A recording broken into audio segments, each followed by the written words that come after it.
Charles Manson, Jeffrey Dahmer, Albert Fish o el Guasón. ¿Qué tienen en común todos ellos? Que son considerados sociópatas, es decir, personas incapaces de sentir empatía o culpa.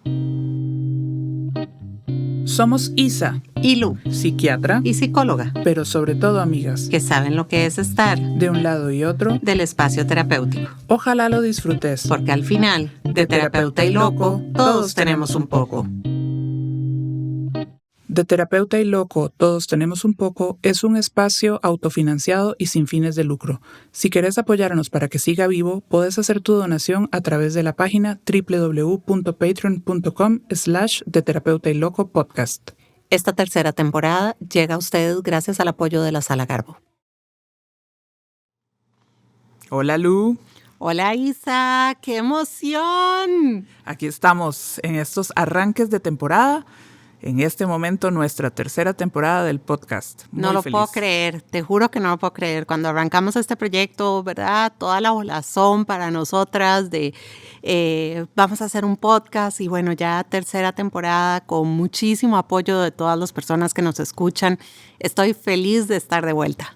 Y sobre todo, siempre preocupándonos por llevar un producto que les sea útil, un producto que tratamos de hacer con la mayor responsabilidad, de calidad, con información veraz, con realmente cosas que les dejen herramientas, además del conocimiento de temas tan amplios como todos los que tienen que ver con salud mental, pero algo que preparamos de verdad con muchísimo cariño, muchísimo cuidado para todos ustedes. Así es, Isa, definitivamente. Y bueno, grabando acá en la Sala Garbo, que además para quienes están en Costa Rica es un lugar que tiene muchísimos recuerdos en la historia, creo que de todos nosotros, así que es una belleza esta temporada, una temporada muy especial sin duda. Un referente además cultural tiene la Sala Garbo. Es un referente dentro de la cultura cinematográfica costarricense, dentro del arte costarricense. Así que para mí no solo es súper emocionante, me llena de un montón de recuerdos, sino que es un honor y un privilegio, la verdad. Definitivamente. Bueno, y traemos un temazo, porque como vieron en la introducción, vamos a hablar de la sociopatía. Así es. Y justamente mencioné nombres que andan dando vueltas ahí, justamente porque hace poquito en esta plataforma de Netflix se hizo súper famosa la serie que trata sobre la vida de Jeffrey Dahmer. Uh-huh. Así que para los que la hayan visto y tengan, como yo, una especial afinidad por estar viendo este tipo de cosas, que de verdad a mí me entretiene montones ver series de sociópatas famosos, vamos a estar hablando justamente de qué es lo que pasa en la cabeza de estas personas para que actúen de formas tan a veces incomprensibles, intolerables, que hace que se nos encrispe la piel o que nos genere como esta fascinación, uh-huh, ¿verdad? Y que tengamos como esta tendencia a consumir productos como este que nos trajo Netflix, que tiene que ver con la vida de Jeffrey Dahmer. Yo confieso que ese tipo de cosas yo las saqué de mi vida hace mucho rato.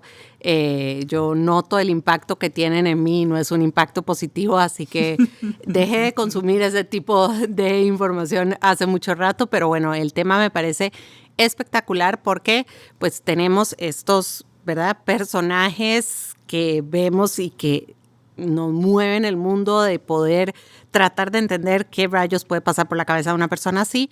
Pero tenemos otras personas que están en el día a día muchas veces que escuchamos historias y decimos, qué raro el comportamiento de esta persona, qué increíble como alguien tiene la capacidad de mentir así, de hacer ciertas cosas y a veces también están ¿verdad?, entre nosotros en el día a día y creo que todos conocemos alguno de estos personajes o nos hemos topado lastimosamente con alguno de estos personajes en la vida, así que pues hay un espectro muy amplio del que vamos a hablar. Isa, yo quisiera empezar porque la gente dice, bueno, es un sociópata, es un psicópata, es un trastorno de personalidad antisocial. O sea, ¿cuál es la diferencia entre todo esto? ¿O siempre se habla de lo mismo cuando se habla de estos términos?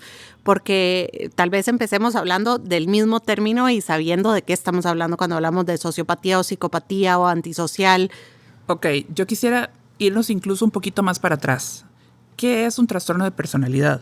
Uh-huh. Ok, entonces, retomando lo que varias veces hemos comentado, los las condiciones psiquiátricas están catalogadas en un manual de diagnóstico. El más conocido y más utilizado es el manual de la Asociación Americana de Psiquiatría, el DSM, donde tenemos las enfermedades catalogadas como enfermedades mayores o del eje 1, la esquizofrenia, la bipolaridad, la depresión, la ansiedad, la demencia, y el eje 2, los trastornos de personalidad, que a su vez se subdividen en grupos. Y el grupo más llamativo es el grupo B, o el grupo 2, digamos, pero es del que ya hemos hablado en temporadas anteriores. Borderline, narcisismo, histeria, ese no lo hemos tocado, y ahora que vamos a hablar de sociopatía. Esos 4 componen el grupo B, ¿ok? Entonces, los trastornos de personalidad se definen como condiciones o patrones de conducta de una persona que no varían a lo largo de su vida y que tienen que ver con la forma en que se relacionan con el resto de las personas. Esto no se va a modificar, se va acentuando a lo largo de la adolescencia, se puede diagnosticar hasta que somos mayores de edad, y algunos van a ir diluyéndose un poco con los años, pero tiene que ver mucho con la forma en que interactuamos. Perdón, ahí nada más para agregar, tiene que ver en la forma en que se relacionan con los demás, en la forma en que ven la vida, en la forma en que se relacionan consigo mismos, ¿verdad? Como que abarca todas las facetas y se ve en todas las áreas de la vida. O sea, se ven estas características en el área personal, en el área social, en el área laboral o académica. O sea, es un patrón que se ve en todas las facetas de la vida de una persona. Correcto. Y además de verse en la vida, los hace disfuncionar. Porque algo necesario para hacer un diagnóstico desde estos manuales es que la persona en algún lugar, digamos, se tropiece, le cueste funcionar a nivel social. Entonces, en el caso del trastorno antisocial o sociopático de la personalidad, es, por así decirlo, el extremo más grave del narcisismo. Podríamos decir que si el narcisismo fuera una cosa en severidad, así lo último sería tener el trastorno antisocial de la personalidad. Se utiliza indistintamente sociopatía o antisocial. Trastorno digamos. Antisocial de la personalidad. Se usan de forma indistintamente. La psicopatía tiene que ver más, por así decirlo, con un elemento todavía más grave. Y es que ahora que hablemos de las características, el psicópata tiene como todavía más acentuada la perversidad o el deseo de actuar de una forma, digamos, dañina, y lo planifica. Por ejemplo, este personaje del que hacía mención, Jeffrey Dahmer o Charles Manson, son psicópatas. Porque planificaban, y yo sé que vos no consumís esto, pero los que vimos esta serie, Jeffrey Dahmer planificaba muy bien los crímenes que iba a cometer y tenía todos los elementos en su casa, también con elementos muy torpes, pero eso es parte, yo creo que del goce, para tener a sus víctimas y poder cometer sus crímenes. Entonces, esta planificación, no la actuación de forma impulsiva, tal vez es el punto de quiebre que diferencia la sociopatía de la psicopatía. Que cuando vemos asesinos en series siempre vemos ese componente, contrario a el componente más impulsivo, que suele ser una característica del trastorno antisocial de la personalidad, ¿cierto? Correcto. Entonces, cuando hablamos de trastorno antisocial, de sociopatía, estamos hablando como de lo mismo. La psicopatía es un extremo, por así decirlo. Y, digamos, en sus formas más leves estamos entre el narcisismo y la sociopatía. Por eso decimos que es como un espectro, ¿verdad? Ya un narciso que tiene ciertas, digamos, matices, ciertas características, ya vamos a tender a hablar más de sociopatía. Bueno, recordamos cuando hablábamos de narcisismo que existe el narcisista maligno, correcto, ¿verdad? Que tiene este componente más antisocial. Correcto. Entonces, ¿cuáles son las características de estas personas o cómo podemos llegar a diagnosticarlas? ¿Verdad? De nuevo, nos vamos a buscar estos criterios diagnósticos que tenemos nosotros en estos manuales y esto nos va a permitir hacerlo. Ahora bien, es importante aquí decir que por lo general estas no son personas que buscan ayuda, evidentemente, por características que poco a poco vamos a ir desarrollando. Pero de tanto en tanto sí se aparecen en la consulta, se aparecen en los hospitales, porque justamente parte de sus estrategias para evadir sus responsabilidades muchas veces son las de hacerse pasar por pacientes psiquiátricos y aprovecharse del sistema o de las situaciones de salud para escabullirse. Entonces, Lucy, tal vez repasemos como los criterios diagnósticos. Ok, hablamos de incumplimiento de normas sociales respecto a comportamientos legales que se manifiesta por actuaciones que pueden llegar al punto de detención. Engaños que se manifiestan por mentiras repetidas, utilización de alias o estafa para provecho o placer personal, impulsividad o fracaso para planificar con antelación, que es lo que hablábamos ahora. Irritabilidad y agresividad que se manifiesta por peleas o agresiones físicas. Desatención imprudente hacia la seguridad de los demás. Irresponsabilidad constante que se manifiesta por la incapacidad repetida de mantener un comportamiento laboral coherente, consistente o cumplir con obligaciones económicas. Ausencia de remordimiento y empatía que se manifiesta por indiferencia o racionalización del hecho de haber herido, maltratado o robado a alguien. Una de las características importantes es que estos comportamientos los vemos generalmente ya desde infancia. El diagnóstico, o sea, todas estas características tienen que estar a partir de los 15 años, pero en infancia ya se ven comportamientos conductuales que dejan saber que aquí hay algo que no anda bien. Como por ejemplo agresión a personas y animales, ok, no es el chiquito que mordió a un compañerito, sino agresión directa y planificada con ganas de hacer daño a personas y animales, incumplimiento de reglas de manera constante, utilización de fuego o deterioro de propiedad o de... sí, de los bienes de daño, otra persona. Exacto, gracias. Daño hacia los bienes de otra persona y pues un trastorno conductual como muy característico a nivel de oposicionismo. Sí, de no obedecer, de no seguir las normas. Y lo que vos decís, además, no es un evento aislado de que un niño un día en un arrebato, en una crisis, rompió algo en el aula, ¿verdad? O que le dijo que no a la mamá y le hizo una pataleta, sino que ya se convierte en una conducta que va de forma sostenida y repetida ante las más mínimas situaciones con muy poca tolerancia a la frustración. Cuando se les dice que no y se les pone una norma, ¿verdad? Revientan y pueden tener estas conductas de forma repetida. Exacto. Entonces, este patrón conductual casi siempre se ve o en todos los casos debe verse de mayor o menor medida cuando hacemos un diagnóstico de trastorno antisocial. Correcto. Entonces, revisemos tal vez todos estos criterios que acabamos de leer, si te parece, Isa. Hablemos de toda la parte del manejo con la ley, ¿verdad? El incumplimiento con la ley y toda esta parte. Hay un elemento aquí muy interesante que permite explicar esto y es cómo se ve, digámoslo así, el cerebro de estas personas. Y aquí tal vez voy a incurrir en un terreno delicado porque el trastorno antisocial de la personalidad y la sociopatía no es una enfermedad, pero sí se ha visto que su cerebro funciona distinto. Entonces, en la región frontal cerebral, donde están, digámoslo así, depositadas o instauradas la mayoría de los frenos, de las censuras que tenemos para no actuar de cierta forma a nivel social, en estas personas esa materia gris, por así decirlo, está disminuida. Tal vez para dejarlo claro, esa parte frontal es la parte más evolutivamente hablando, ¿verdad? Más avanzada de los seres humanos.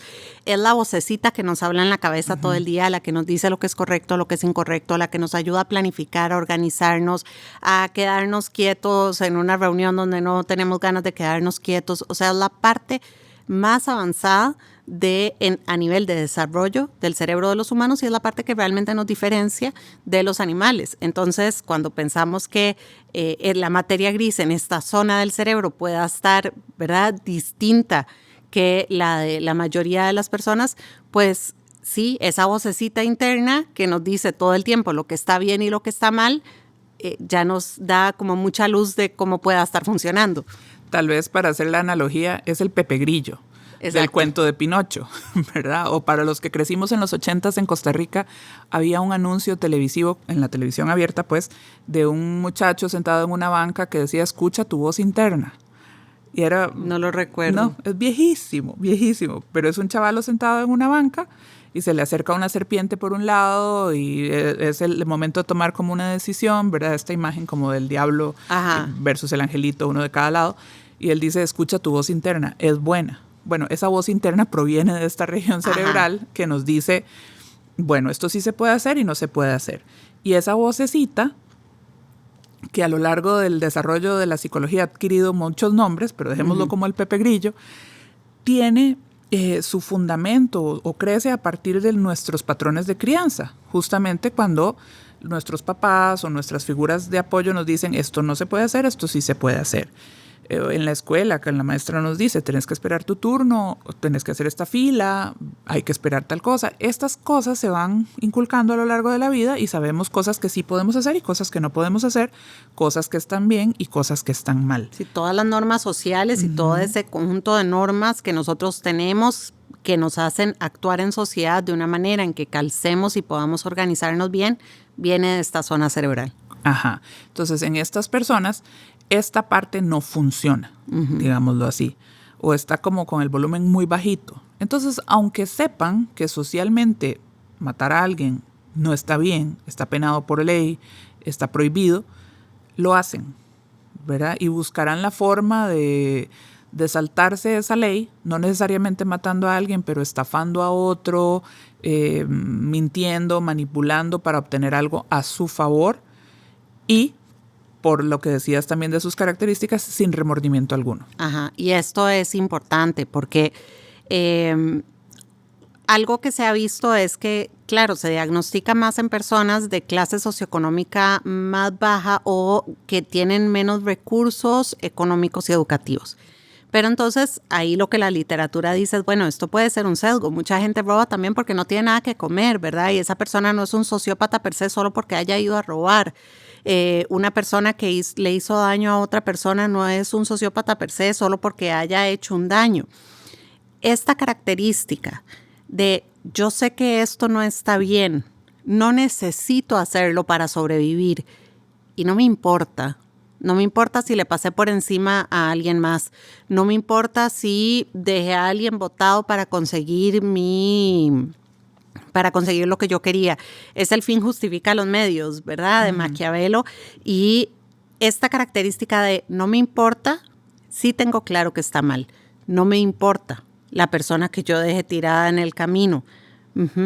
Y no solo no me importa, sino que a veces justifico el por qué esa persona casi que se lo merecía. Eso. Esas características son importantísimas dentro de la sociopatía, porque cuando uno escucha a una persona, sí, robé, yo sé que está mal, pero bueno, fue el impulso del momento, yo lo quería, no lo podía pagar, o no tenía nada que darle a comer a mi familia, no estás oyendo a un sociópata. Sí, entonces hay un sesgo ahí de que todos los criminales son sociópatas. No todas las personas que cometen un acto delictivo son sociópatas. Algunos son impulsivos, pero no son sociópatas. Algunos de verdad no tenían nada que comer y robaron, pero no es un sociópata. Pero cuando vos hablas con una persona con estas características, normalmente logran justificar de alguna manera lo que hicieron, tratando de quedar bien ellos en posición y casi que la otra persona se lo merecía. Es que sabes que si vos sos tan buena se van a aprovechar de vos. De ahí. Incluso, y aquí hay algo como muy importante, hay un libro muy famoso de 1941 de Richard Cleckley que se llama The Mask of Sanity, ¿verdad? En este libro él explica que la sociopatía no necesariamente la vamos a encontrar, por ejemplo, en todas las personas que están en la cárcel. Exacto. No toda la gente que está en la cárcel es sociópata. Exacto. Puede haber gente que esté privada de libertad porque, como vos decís, fueron víctimas de un momento de mucha necesidad y necesitaron robar y ahí quedaron. Pero también hay otras personas que pueden cometer delitos sabiendo que están haciendo algo mal, pero sí sienten mucho remordimiento, ¿verdad? Y pues bueno, luego terminaron en la cárcel. Pero no todos los que están en la cárcel son sociópatas, ni todos los sociópatas están en la cárcel. Hay muchos, muchos que andan por ahí con un montón de herramientas y un montón de estrategias que les permite incluso gozar de una buena vida a costas de estas habilidades que tienen, que uno dice, ojalá las utilizaran para algo más provechoso. Pero es que justamente no está en su ser, ¿verdad? Ser una persona de bien, de provecho para los demás. No es parte de sus intereses. El interés de una persona con estas características es su propio bienestar. Realmente son personas que no conectan con el bienestar de los otros, con las necesidades de los otros, y eso es una de las características fundamentales, ¿verdad? Esta falta de empatía y de interés, porque no es nada más no me di cuenta, es no me importa, no tengo ninguna intención en darme cuenta, y si alguien es muy bueno me aprovecho de esa persona y listo, y si alguien se pone para que le den, yo llego y listo, o sea, no me importa. ¿Has visto estas llamadas que hacen de estafas? Aquí en Costa Rica se hacen desde la cárcel, desde la Reforma, ¿verdad? Son tremendamente habilidosos. A mí un día de estos me llamaron y me dijeron, mire, su cuenta de banco en la aplicación del móvil está bloqueada, entonces para desbloquearla le vamos a mandar unos correos electrónicos, si gusta los revisa, mi nombre es Juan Pérez Pereira. Ajá. Y usted puede fijarse que esto es el número del banco y efectivamente tiene el número del banco, te llegan los correos, revisas tu cuenta y está bloqueada y te van hablando y la respuesta que uno oye de muchas personas que han sido víctimas o que han recibido estas llamadas es ¿por qué uno utiliza toda esa inteligencia para algo útil? Porque claro, uno dice, son capaces de hacer todo eso desde la cárcel, digamos, con una limitación de insumos y de recursos. ¿Cómo desarrollan todo eso? ¿Cómo se las ingeniaron? ¿Por qué no lo utilizarán para algo útil? Es que no hay interés. No, en ningún lugar de su ser está que su conocimiento o sus habilidades puedan estar en servicio de alguien más. Es que hay una liberación de dopamina en el momento en que logran su objetivo. Además, ¿verdad? Es como sentirse muy campeón o muy campeona, logrando su objetivo tergiversando las reglas. O sea, ese romper las reglas tiene un componente dopaminérgico de bienestar, como de ¿verdad? Placer inmediato. Exacto. Hay un placer a partir de, se me ocurrió esto, lo hice y me fue bien. Qué gato yo. Muchas personas, o la mayoría de las personas, esperaría yo, cuando hacemos algo que sabemos que no está bien, lo que sentimos después es remordimiento, no placer. Si tuve que mentir por algo, no es como algo que yo disfrute. Ir y mentirle a alguien y hacerle un cuento, no sé, no presenté el trabajo en la U y le metí un cuentazo al profesor. No es como que yo me sienta súper orgullosa de que el profesor me creyó el cuento. Yo digo, me salvé, pero ay, qué gacho. Sí, uno se siente mal. Estas personas no, más bien lo que dicen es, lo logré. Correcto. Y hay una sensación de bienestar. Y esto uno lo ve, no sé, pienso en este momento, estoy pensando en una persona específica, pero creo que también eso es parte de lo que va a ir pasando con este episodio, que se vengan personas específicas a la cabeza, que era una persona que sistemáticamente era infiel a su pareja y sentía muchísima gratificación cada vez que tenía el refuerzo de la persona con la que había sido infiel, porque esta parte como grandiosa y de sentirse superior a los demás también la comparten con el narcisismo, ¿verdad? Y ahí es donde vos decías que es este espectro y que también surge del narcisismo. Entonces, una persona con este diagnóstico tiene también esta parte grandiosa y de quererse sentir superior. Este muchacho que te digo sentía mucha gratificación de, pues evidentemente sus amantes, pero también sentía mucha gratificación cada vez que lograba envolver a su esposa de manera tal que no se diera cuenta. Envolverla de manera tal que le creyera a pesar de que toda la evidencia estaba ahí. Porque, por supuesto, era tanta gente que la esposa recibía llamadas, había situaciones, había hijos de por medio, él sentía mucho placer cada vez que lograba su objetivo. Y hay además una sensación también de esto me genera placer, pero ella se lo ganó, ella me provocó. Recuerdo, igual como vos decís, imágenes de gente que tuve que atender alguna vez en el hospital psiquiátrico. Un paciente ingresó, cuando le hicimos la historia, había el antecedente que había estado privado de libertad porque había asesinado a alguien, y cuando uno le pregunta ¿por qué lo hizo? Porque se lo merecía. ¿Verdad? Nunca la responsabilidad es propia, sino fue de la otra persona. Entonces, cuando le dan vuelta a la esposa es porque ella lo descuidó, me hizo algo mal, no valora el marido que tiene. No es porque yo soy solamente un garañón y ando conquistando a todas, que sí, porque tengo, ¿verdad?, el ego muy grande. Pero además, ella no es lo suficiente como esposa, entonces se merece que yo haga estas cosas, porque ella me provocó, ¿verdad? Entonces la responsabilidad siempre está en el afuera, nunca está en sí mismo. En Costa Rica tenemos un dicho que dice, me dio vuelta la tortilla, ¿verdad? Donde que lo usamos para decir cuando vos le reclamas algo a alguien y esa persona logra hacer que casi que te termines disculpando. Es como, hey, vi este mensaje en tu teléfono de que vos me estás dando vuelta o me estás siendo infiel. Y la persona logra enroscar de manera tal en que vos terminas disculpándote por haberle visto el teléfono. Que sí, no voy a justificar ver el teléfono, pero digo, terminan disculpándose por haber visto el teléfono en lugar de realmente reclamando la infidelidad. Claro, porque tienen la habilidad de ponerse como víctimas. O sea, la que está haciendo algo malo fuiste vos. Si yo actué de esta manera fue por tu culpa. Y entonces te terminan echando la culpa a vos y uno termina sintiéndose culpable porque uno sí tiene esa capacidad de remordimiento. Recordémonos que la culpa es una señal que tiene nuestro, digamos, cerebro para decir, hey, hagamos un examen de conciencia. ¿Eso que acabas de hacer está bien o está mal? Y cuando está mal, nos viene la culpa. Después de lo que pase con esa culpa de ese enano de otro cuento, ¿verdad? Pero la culpa sirve para que hagamos como examen de conciencia, repasemos lo que acabamos de hacer y nos preguntemos si le hicimos daño a alguien más o provocamos un daño que va a afectar a otras personas y cómo puedo hacer para remediarlo. Ese examen de conciencia en la sociopatía no existe. Y lo que buscan hacer muchas veces a través de estas estrategias de manipulación altamente refinadas con el paso de los años, es volcar la culpa sobre alguien más para seguir teniendo una posición de control y de poder sobre esta persona a la que le están finalmente achacando la culpa de sus actos que son incorrectos. Y esto es de formas muy evidentes a veces, como esto que decíamos, ¿verdad? Es que vos no me das sexo, entonces yo te fui infiel. Ojo, no estamos diciendo que todas las personas que han sido infieles sean sociópatas, nada más son excusas como típicas que escuchamos constantemente.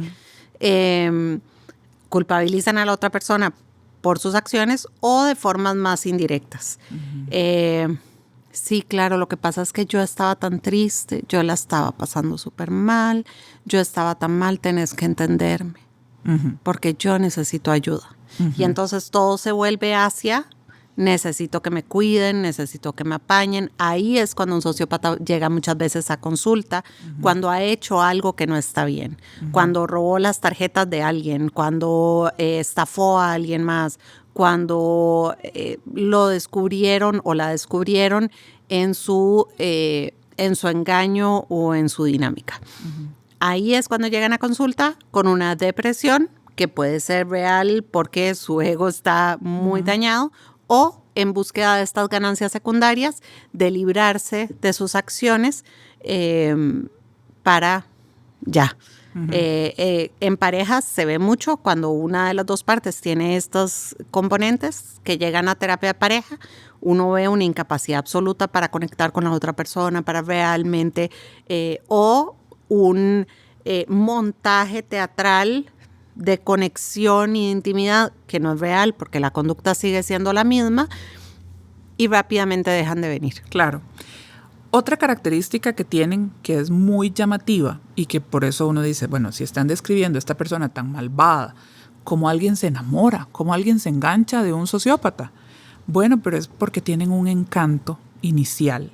Los sociópatas son absolutamente encantadores, son la definición de luz en la calle, infierno en la casa, creo algo que es el dicho, algo así es el dicho. Es impresionante el encanto que tienen. Llaman mucho la atención, tienen como esta capacidad de atraparte cuando te hablan y uno dice, ¿de dónde salió este ser tan maravilloso? Y obviamente tienen todo esto montado, consciente o inconscientemente, para atraerte a su forma de hablar, a los regalos que te dan, a los gestos o a lo que te proponen. Mira, yo tengo este super negocio, venite, vas a resultar súper beneficiada con esto, y te engatusan, te llevan, ¿verdad? Y tienen esta capacidad de atraparte. El otro día escuchaba en un podcast que me encanta una historia de un príncipe que había supuestamente español. Y es un chavalo que dice que no es príncipe, es duque, que proviene de un lugar en España, que su familia tiene ascendencia, ¿verdad?, de la realeza, y que él es duque y que es propietario de un montón de cosas, pero que todavía no tiene ese dinero porque falta que llegue la herencia del ducado.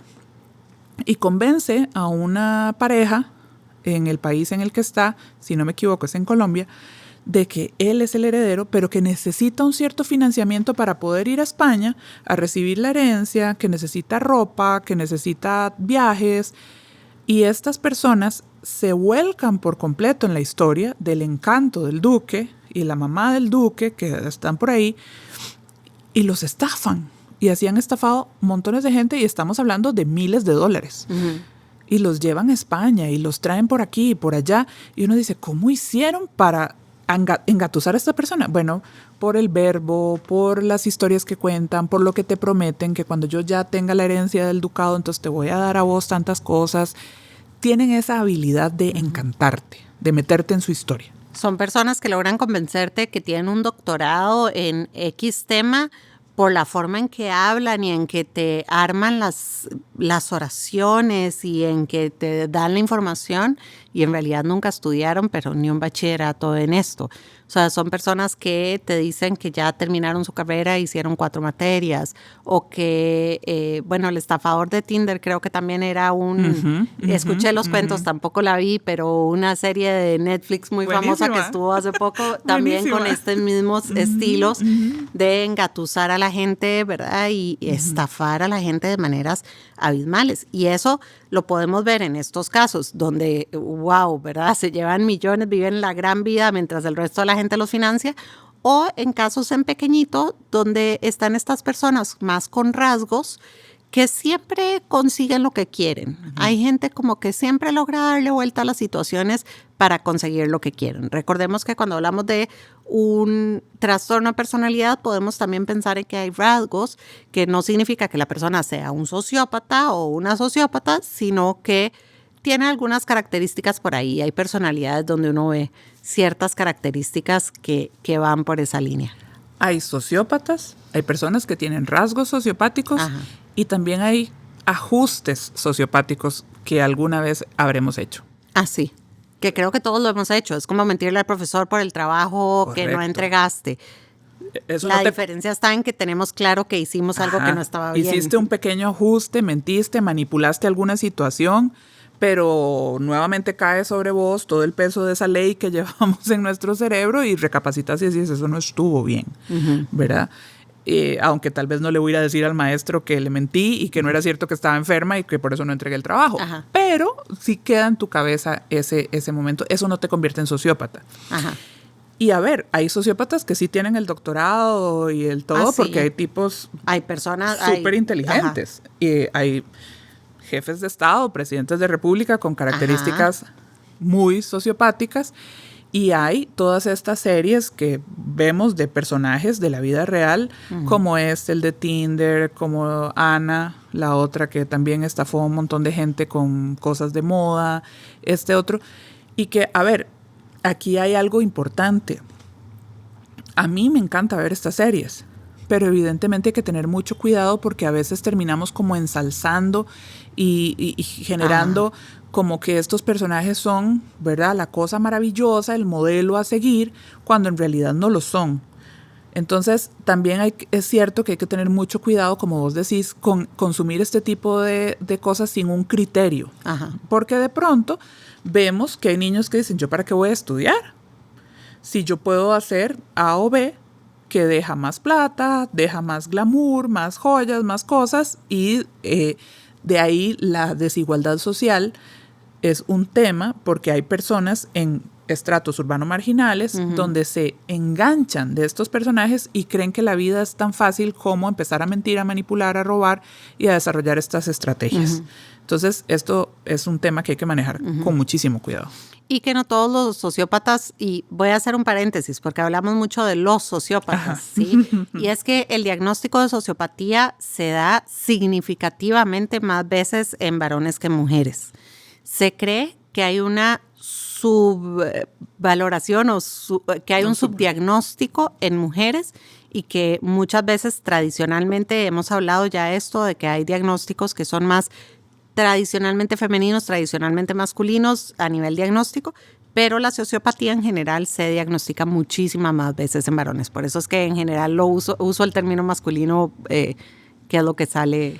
Sí, y esto tiene que ver con el sesgo que tienen los diagnósticos cuando se formulan y también con el sesgo de uno como clínico a la hora de hacer el diagnóstico, porque hay características exageradamente, digamos, relacionadas con la feminidad y otras con la masculinidad, ¿verdad? Esta capacidad de supervivencia, de desarrollar un montón de cosas, este garbo, esta capacidad de atracción, de seducción, la agresividad, la imposición, la fortaleza, muchas veces se le pueden atribuir a la virilidad. Entonces tendemos a diagnosticar más a los hombres cuando hay mujeres sociópatas.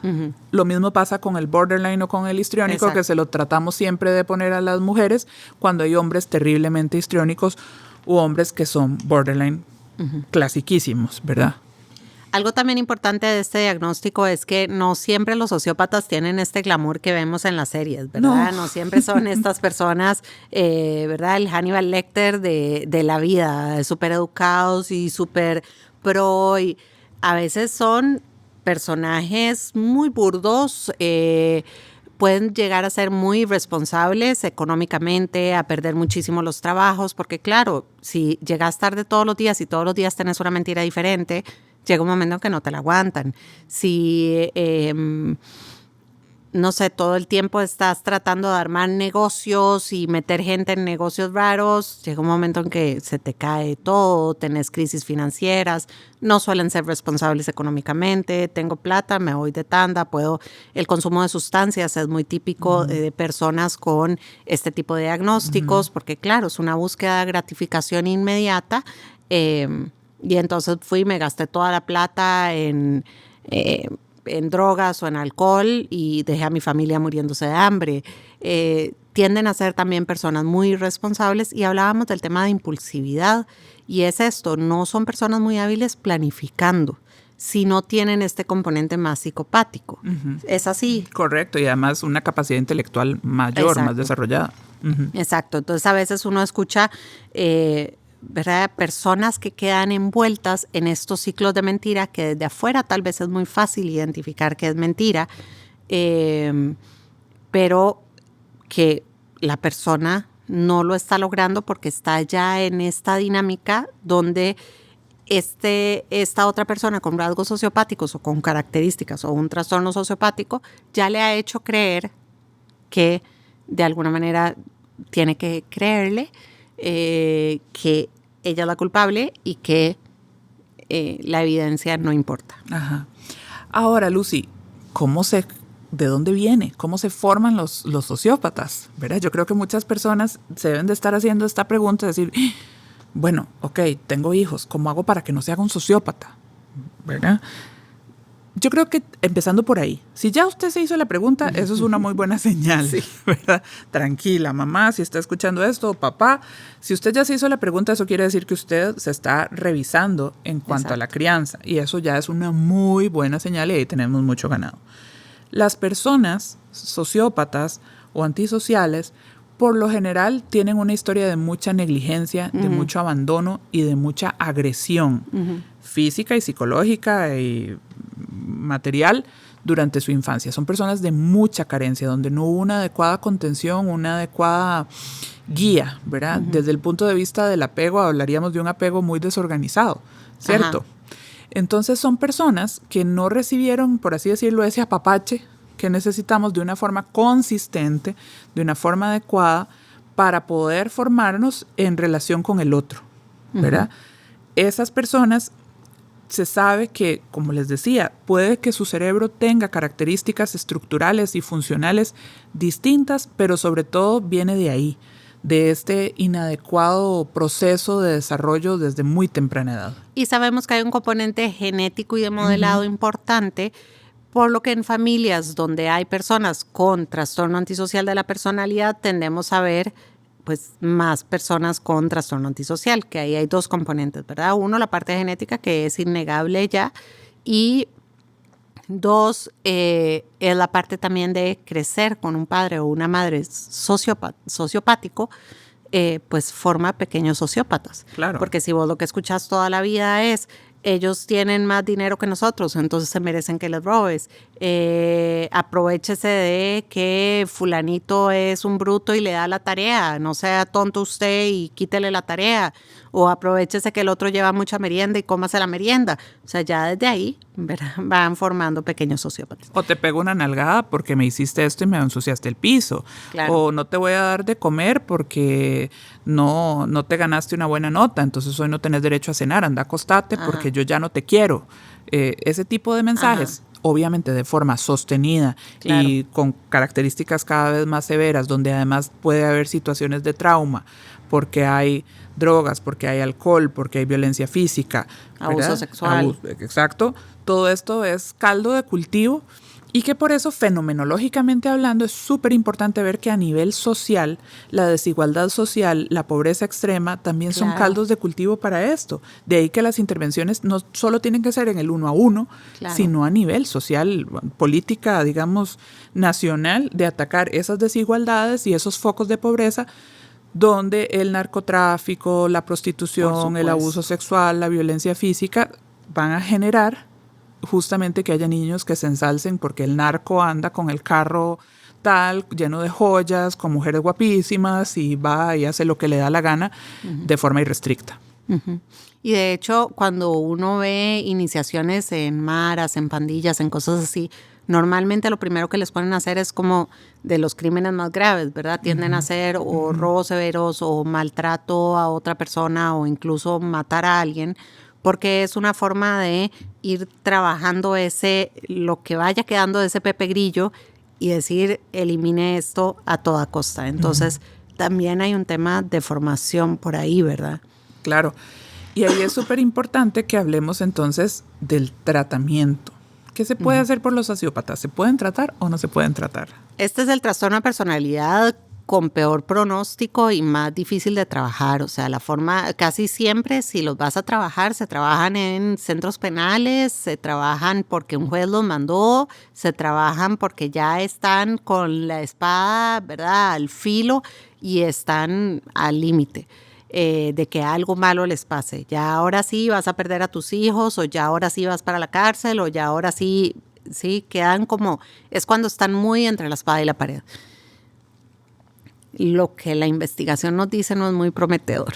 Y además representan un riesgo para los tratantes, para los terapeutas.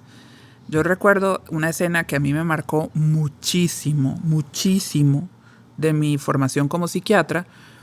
Fue una vez que llevaban a un privado de libertad de máxima seguridad de la Reforma al psiquiátrico para una valoración. En la época en que en el psiquiátrico estaban todos los privados de libertad. Correcto, en la época en que no se había separado esta población. Y además donde se dio una situación en que los sociópatas decían que estaban locos, que estaban deprimidos, que se querían suicidar, y el juez podía dar una orden de internamiento para atender esa condición, de pronto muy alejado del conocimiento clínico.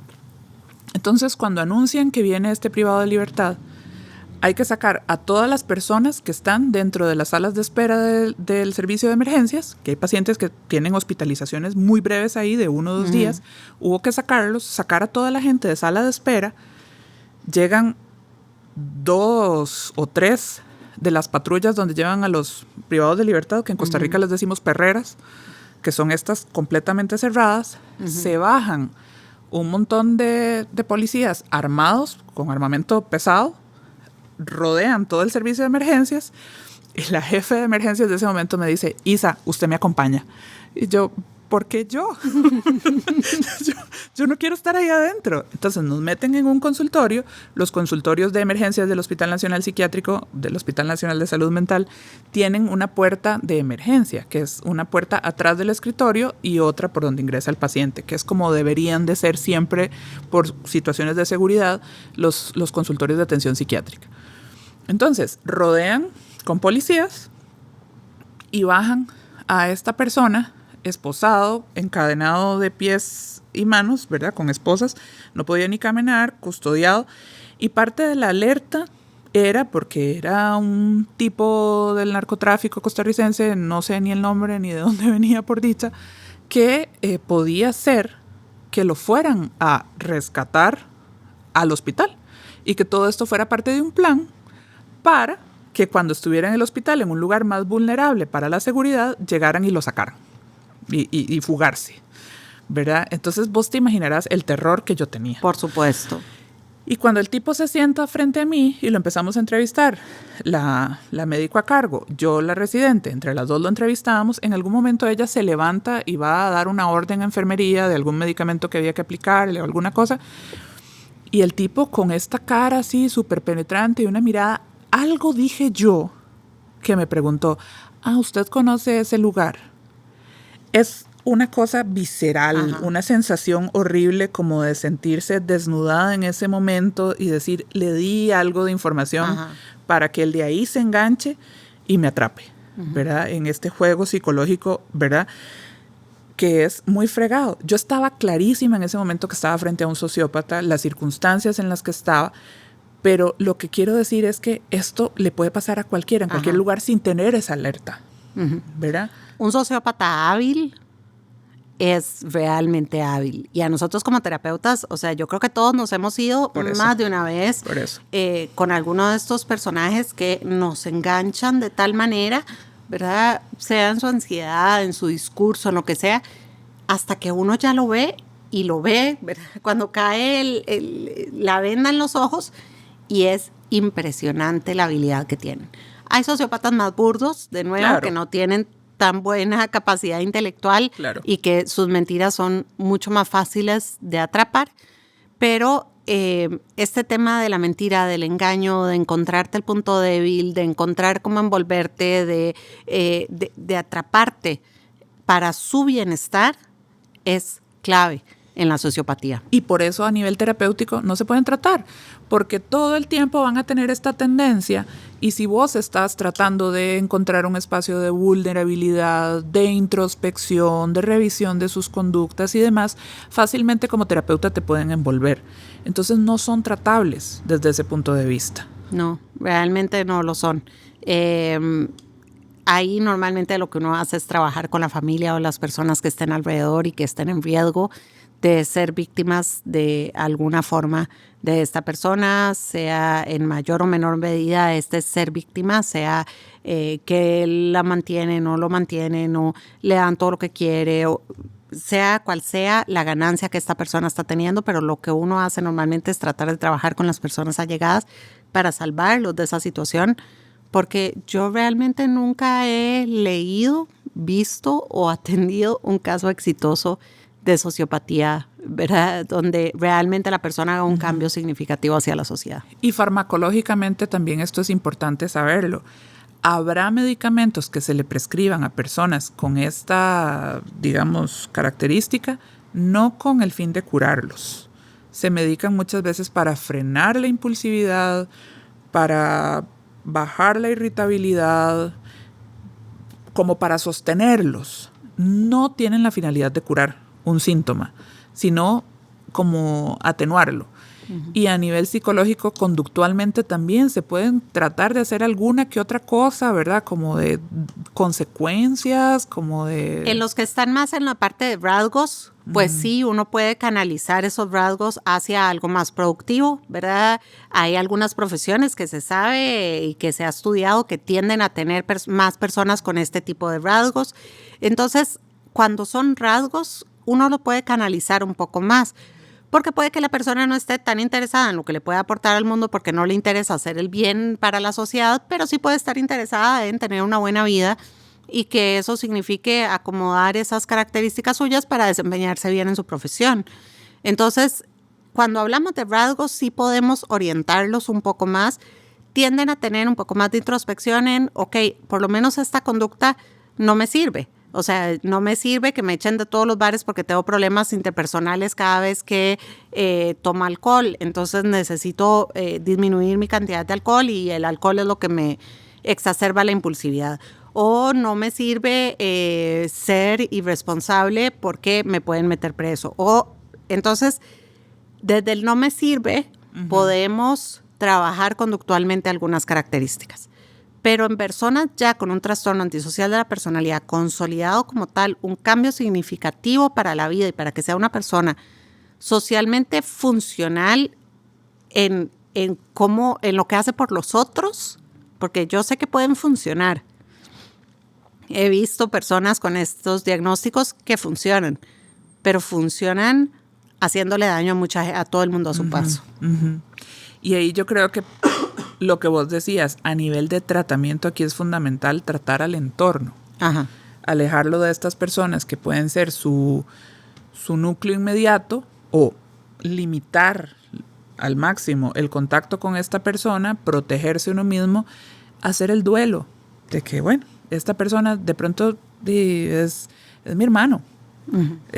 Yo lo quiero porque me acuerdo de cosas de mi infancia, de mi adolescencia, pero vieras que lamentablemente tu hermano es un antisocial, es una persona muy dañina y hay que hacer el duelo y un poco dejarlo ir. Sí, a veces en las familias encontramos usando este ejemplo. Es que se me han venido muchos ejemplos, pero no quiero como, ¿verdad? Ponerme muy personal, pero de repente encontramos casos donde sí, este hermano ya estafó a los papás, ya les robó terrenos, ya le robó al otro, ya se coqueteó con la esposa del primo, ya... Y entonces son personas muy disruptivas y que han causado mucho daño. La solución es cuidarse. Correcto. Y por eso digo dejarlo ir, hacer ese duelo de que esta persona no es lo que vos quisieras que fuera, porque eso uno lo ve mucho en consulta. Exacto. Mamás, hermanas, abuelitas, hermanos, abuelitos, papás que llegan diciendo, mire, mi hijo hace todo esto, pero en el fondo de mi corazón mi hijo es bueno, yo lo quiero, por favor ayúdeme a cambiarlo. Es que en el hospital me dijeron que era un sociópata y no puede ser porque él a mí me quiere, porque él me trata bien, yo sé que hace muchas cosas malas, me ha robado, tal, pero ayúdeme, necesito salvarlo. Y muchas veces dar el diagnóstico, decirle, mire, no hay nada que yo pueda hacer, es muy, muy doloroso. Y uno ve que lamentablemente, y con mucha razón, van de consulta en consulta tratando de alguien que les arregle a esta persona que tiene una incapacidad de asumir la responsabilidad, y esto genera un desgaste, muy pesado, por muchos años, por mucho tiempo, con consecuencias muy dolorosas. Yo creo que el rol más difícil ahí tiende a ser para mamás y papás, porque todavía los hijos de personas con características sociopáticas veo que logran llegar a tener más firmeza. Por supuesto, hijos menores de edad es durísimo, pero como que han sufrido tanto que logran poner un freno y decir, ok, hasta acá, con el dolor de mi alma, pero pongo un freno. Y donde uno ve más enganche es en mamás y papás que quedan muy clavados porque normalmente son hijos que no han podido o no han terminado de estudiar o dejan todo a medio camino o, ¿verdad? O sea, hay muchos que no son personas que sean autosuficientes y en el rol de soy mamá, soy papá de una persona así, ¿cómo la voy a dejar en la calle? ¿Cómo lo voy a echar? Exacto, ¿cómo lo voy a dejar puertas afuera? ¿Cómo lo voy a dejar en la calle? ¿Cómo voy a hacer esto? Y ahí quedan muy enganchados en una dinámica codependiente con estas personas con rasgos sociopáticos o características sociopáticas o trastornos sociopáticos de la personalidad que siempre es súper difícil. Y con conductas delincuenciales ya muy instauradas a veces que no hay como para dónde agarrar, ¿verdad? Y la verdad es que para mí como médica psiquiatra, de las cosas más difíciles era ver sociopatitas, adolescentes. Sí. Y uno decía, híjole. Ya sé para dónde va.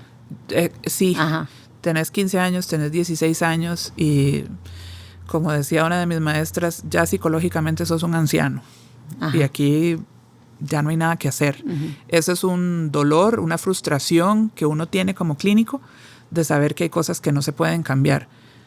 Y ojo, aquí también, si en este momento usted me está escuchando y tiene un chiquito con oposicionismo, con conductas disruptivas a nivel escolar y demás, no tire la toalla. En los niños sí se puede hacer un cambio. Los niños sí. Hay mucho que se puede hacer.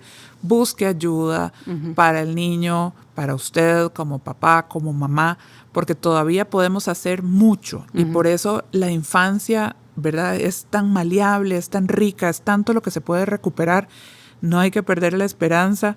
Ya en personas de más edad, en adultos, lamentablemente sí, ya perdimos la esperanza de poder hacer algún cambio en la gran mayoría de los casos, pero usted tiene todavía mucho que hacer si de pronto algo de esto le resuena y le preocupa de su hijo. De nuevo, si ya se hizo la pregunta, ya esto es una muy buena señal. Entonces vaya, busque a alguien que lo oriente. Ahora que lo decís, Isa, antes de cerrar, algo que viene a mi cabeza es cómo identificar cuando la introspección es real o es por ganancias secundarias, ¿verdad? Porque es una de las cosas más difíciles, incluso para uno en este campo.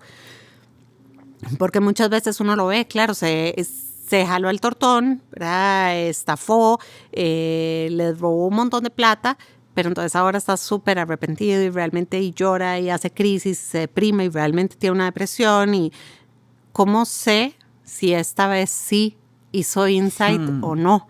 Y honestamente no tengo una respuesta certera, sí, porque incluso en consulta uno se lo cuestiona muchas veces. Una de las cosas que en este tipo de casos uno discute mucho cuando hace revisión de casos es, yo no sé si esto es real o no. No sé si le puedo creer o no, porque los terapeutas, contrario a lo que mucha gente cree, no leemos la mente y no tenemos una forma de ir más allá, ¿verdad? No tenemos estos visión láser. Y lo que siempre tenemos que cuestionarnos es, ¿qué ganaría esta persona que ya ha dado un patrón, donde recurrentemente cambia cuando hay una consecuencia? ¿Qué está ganando esta vez haciendo insight? Podemos pensar en un insight un poco más real cuando no hay ningún tipo de ganancia. Ahora, la ganancia no siempre es económica, ¿verdad? La ganancia puede ser emocional, la ganancia puede ser quedarse en la casa, la ganancia puede ser que le den el plato de comida, que le den un abrazo, que lo sigan viendo como una persona súper guau, que lo sigan queriendo, que siga siendo parte de la familia, o sea, que no haya ningún tipo de ganancia y que la persona realmente esté reconociendo y asumiendo responsabilidad sin culpabilizar a nadie. Ok, eso puede ser una señal, una banderita verde. Pero sí vamos a ver momentos de lucidez e introspección en personas con estas características que no necesariamente son reales, que es lo que hace que otra vez envuelva el ciclo. Claro.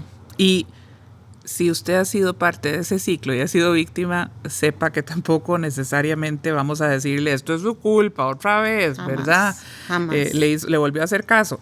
Son muy habilidosas las personas con sociopatía y generan esto, ¿verdad? Y yo creo que eso es súper importante porque la gente termina culpabilizando mucho a las víctimas, ¿verdad? La víctima termina siendo muy culpabilizada. ¿Cómo caíste? Bueno, sí, porque me estaban manipulando. La manipulación pretende que yo caiga. Claro. O sea, ahí hay una mala intención de por medio. No soy yo la que hizo algo malo. Quien mintió, quien estafó, quien fue infiel, quien engañó, quien es la otra persona. Entonces eso es importante recordarlo. O sea, quien está en las garras de una persona sociópata no hizo nada malo. Correcto. Y uno como clínico muchas veces se va en las garras, ¿verdad? Y mucha gente me pregunta a veces, ¿y ustedes qué? ¿No se dan cuenta que los están vacilando? Sí, a veces no nos damos cuenta. No. A veces no nos damos cuenta hasta el rato y a veces nunca nos dimos cuenta, ¿verdad? De que somos parte de este mismo proceso. Hay muchas estrategias. Si uno tiene la sospecha para diagnosticar o reconocer esto en una entrevista, pero muchas veces nos podemos ir, como decimos aquí, pollos, sin darnos cuenta de qué es lo que está pasando. Ahora, una persona cercana emocionalmente, con más facilidad se va a ir, claro, porque va a creer que por el afecto, por el cariño, esto podría tener algo de real. Y jamás, las víctimas nunca van a ser culpables. definitivamente tal vez eso es con lo que me gustaría cerrar, algo tan desesperanzador como el hecho de que el tratamiento en personas con sociopatía no va a ser muy provechoso, pero que quien está siendo víctima sí puede salir de ahí y que nunca va a ser su culpa. De nuevo, muchísimas gracias por escucharnos y nos escuchamos en un nuevo episodio. Gracias. No se olviden de seguirnos en todas las plataformas. Nos vemos prontito. Este podcast se encuentra disponible en Spotify, Apple Podcasts, Google Podcasts y en YouTube. Déjanos una reseña y tus comentarios en la plataforma en que prefieras escucharnos. También, si deseas más información, puedes seguirnos en Instagram de terapeuta y loco _podcast.